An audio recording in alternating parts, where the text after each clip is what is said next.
governance in place. When it comes to Africa, I'm sure many people in this audience will have made the same observations. I think we must take responsibility and accept our failures in dealing with these matters. For example, relating to what President Obasanjo has just said, on the case of Boko Haram, or you can use that for many other cases. For me, when I'm watching on television, and I find our leaders who should have been working together all along to address these problems that commonly affect their countries, wait until they are invited to go to Europe to sit there and just,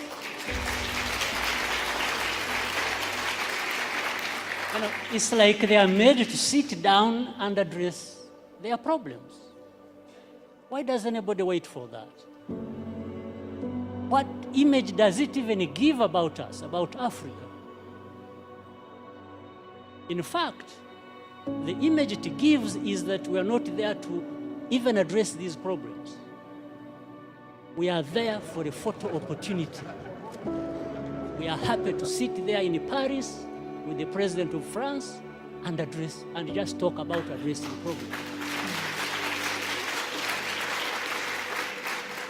It doesn't make sense that our leaders cannot get themselves together to address problems affecting our people. It doesn't make sense.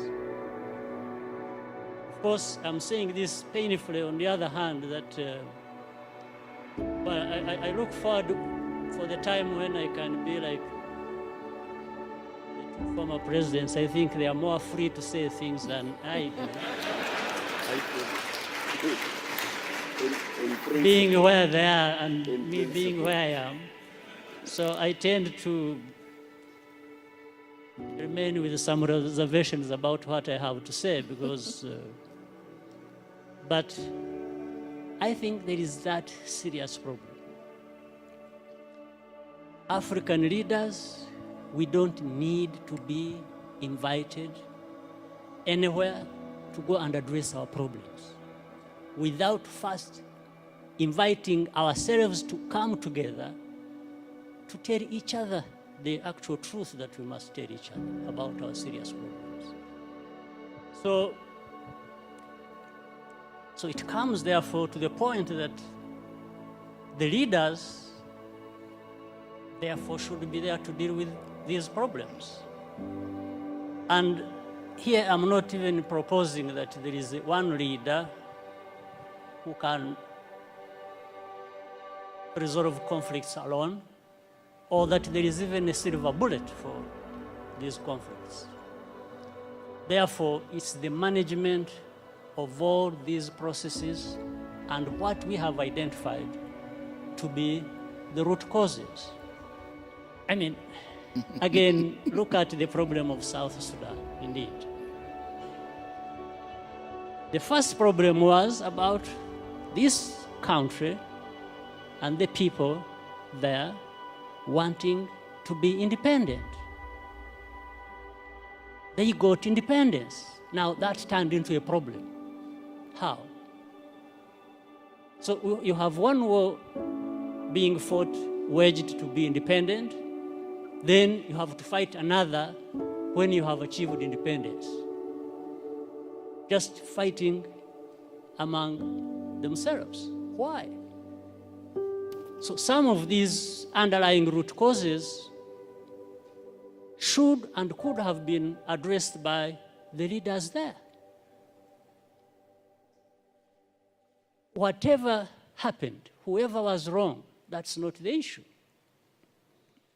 It is still the responsibility of leaders. If they can't resolve the matters themselves, well, why not? Why not call upon neighbors to say, come and help? We have a problem here. Maybe there is a problem between the president and the vice president.